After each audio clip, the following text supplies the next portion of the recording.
Olá, meu nome é Bruno e quem irá apresentar o trabalho comigo sobre uma introdução à análise de fadiga e chassis é o Thiago.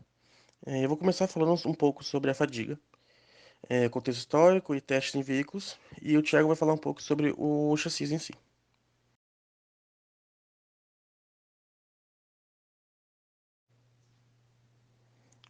A fadiga. Bom, segundo o Norton, quando o carregamento em uma peça varia com o tempo, é dito que esse carregamento é dinâmico, ou carregamento em fadiga. Ou seja, se uma peça está sujeita a solicitações que variam de forma cíclica com o tempo, ela pode sofrer falha por fadiga. Os primeiros estudos da fadiga são datados por volta de 1839, em que o mecanismo de falha ainda não era conhecido, em que fraturas apareciam na superfície de material dúctil, gerando assim especulações de que o material apresentava, de alguma maneira, cansaço. Foi um engenheiro alemão, August Wöhler, que estudou os fenômenos de forma científica, testando eixos em laboratório, submetendo-os a carregamentos alternados até falharem. Essas descobertas foram publicadas em 1870, relatando os ciclos de tensões variantes no tempo como os causadores das falhas nos eixos. As falhas por fadiga representam custos e problemas consideráveis à indústria, podendo submeter máquinas e ferramentas a falhas precoces ou não previstas, ocasionando até riscos à vida humana. Um exemplo disso ocorreu em 1988, em que uma aeronave Boeing 737 perdeu cerca de um terço da cobertura da sua fuselagem a 25 mil pés de altitude e teve que realizar um pouso de emergência. A causa do incidente foi atrelada à fadiga mecânica que o material da fuselagem foi submetido. Falando agora um pouco sobre a fadiga em veículos propriamente, o chassi é composto por partes essenciais que afetam a segurança dos ocupantes do veículo. Desse modo, é indispensável a realização de testes de fadiga mecânica para esses componentes. Testes como análise computacional de fadiga servem para averiguar pontos críticos em um chassi onde pode ocorrer a falha. Além dessa análise computacional, devem ser realizados testes experimentais com os elementos que compõem o chassi. No desenvolvimento do projeto veicular, por padrão, é necessário que cada peça que compõe o chassi passe por uma validação quanto à vida útil em testes de fadiga. Para isso, é usada uma quantidade considerável de espécimes de mesmo material e de mesmo processo de fabricação do componente do chassi testado. Assim, se obtém uma abordagem estatística confiável, sendo o resultado do teste dado como satisfatório quando todos os espécimes do teste não possuírem nenhuma ruptura após o teste.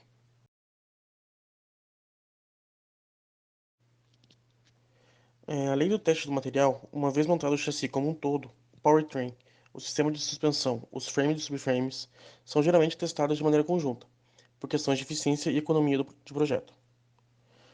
O teste é geralmente realizado na suspensão, pois é o sistema que transmite as cargas entre a superfície do solo para o resto do chassi. Segundo o Genta, é esperado que um chassi tenha, em média, uma vida útil maior do que 200 mil quilômetros rodados. A bancada de teste de fadiga para uma estrutura do chassi usam cargas estáticas e dinâmicas internas e externas. Para sinalizar a estrutura como um todo, a bancada é semelhante à usada para um teste de fadiga do sistema de suspensão. Para se fazer esses testes de carga e chassi, devem-se somar os efeitos das ações do motorista enquanto dirige às cargas estáticas do veículo, sendo essas igualmente distribuídas pelo sistema de suspensão. Forças acionadas no movimento do volante, no acionamento do pedal de freio e do acelerador causam cargas adicionais nos pontos de contato entre roda e solo e devem ser levadas em conta no projeto do veículo. Além das cargas estáticas e dinâmicas mencionadas, deve-se levar em conta também a estrada em que o veículo trafega, pois, por exemplo, desníveis como os buracos, remendas e falhas influenciam nas cargas transmitidas para a suspensão.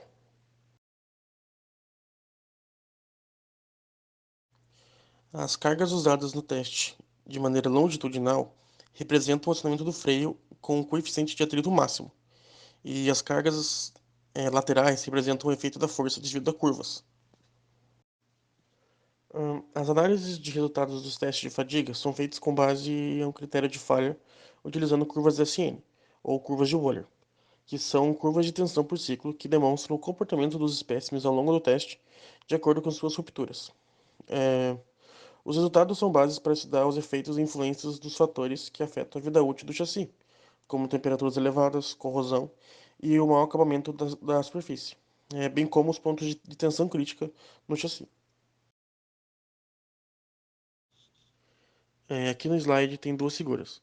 Uma mostra um exemplo da curva SN aplicada em um teste de fadiga, e a outra também é um teste de fadiga, numa análise numérica, em que mostram o resultado de um teste de fadiga de um veículo percorrendo uma via com irregularidades.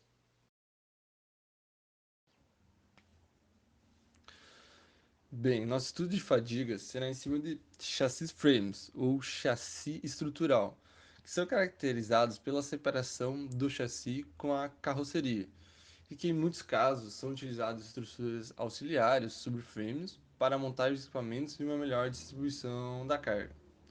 Como característica, chassi do tipo escada é uma estrutura onde o chassi é separado da carroceria, possuído como vantagem a flexibilidade nas aplicações, com a possibilidade de montar sobre o mesmo chassi diversos tipos de carrocerias diferentes.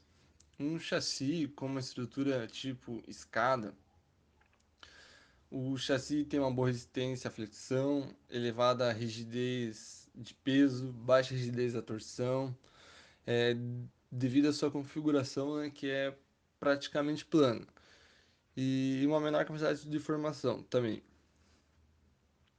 Temos também ah, os seus formatos, né? Utilização de seções fechadas tipo C nas longarinas, que oferece maior rigidez à estrutura, mas dificulta a sua recuperação quando é variado.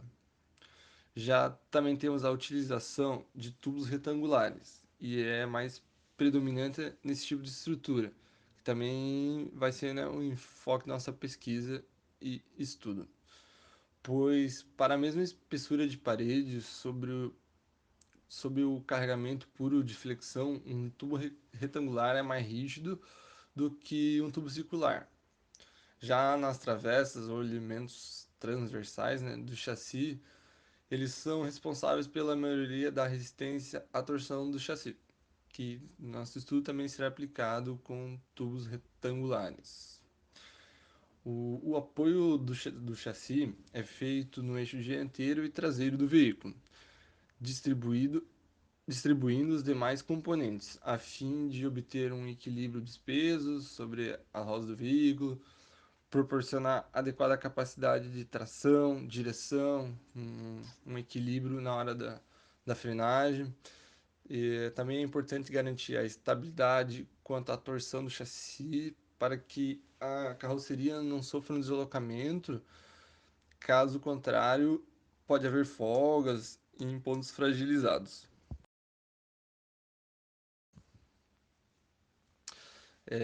Aplicações na nossa indústria brasileira, né? Nos veículos que rodam por aqui. A gente tem é, caracter- características que costumam ser muito utilizadas em veículos leves, como as picapes, caminhonetes. Temos já hoje em dia caminhonetes com monobloco, mas não é o caso. E em veículos pesados de carga, ônibus, são comumente utilizados. Tendo agora na parte dos materiais, algumas características são relevantes para a composição do chassi, tais como ser fabricado com material com boa resistência à fadiga, que é o intuito da nossa pesquisa, né? E também resistir a todos os modelos de deformação, ter o menor peso possível em si. E normalmente os chassis são fabricados através de chapas de aço com espessuras que variam em média de 6 a 8 milímetros nas longarinas e nas travessas de 5 a 8 milímetros, estampadas em prensa ou deformadas com máquinas de dobra, né? Do formato tipo U, ou os tubos retangulares, que são soldados, como a gente já comentou. Todas as estruturas têm um baixo teor de carbono, garantindo uma resistência às solicitações mecânicas e permitindo a conexão de diversas estruturas nela. A fixação das estruturas entre as longarinas e travessas pode ser feita através de soldas ou fixadores, como rebites. Com a proposta de melhoria e evoluções para os problemas de fadiga em chassis, podemos apontar como a principal a utilização de aços com uma maior resistência mecânica e maior ductibilidade, como a utilização de aços de segunda e terceira geração, que já vem sendo comumente utilizados, muito aplicados na indústria automotiva. A maioria dos estudos envolve os chassis monobloco, com a criação de blends de aço de alta resistência, mas para os chassis estruturais não é diferente, né? A utilização de aços trip, aços dual phase, em locais com maior solicitação mecânica, vem como uma boa opção, né?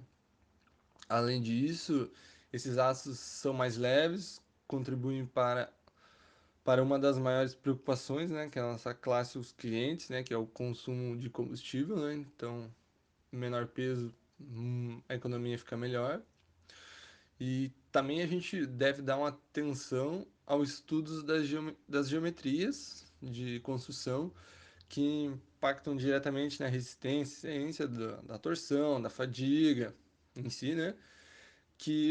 É o estudo das geometrias com os de métodos numéricos, simulações, que podem nos trazer ótimos resultados, demonstrando pontos locais com maiores solicitações e possíveis falhas, que podem surgir a partir dos modos de construção, conformação das chapas, entre métodos de fixação.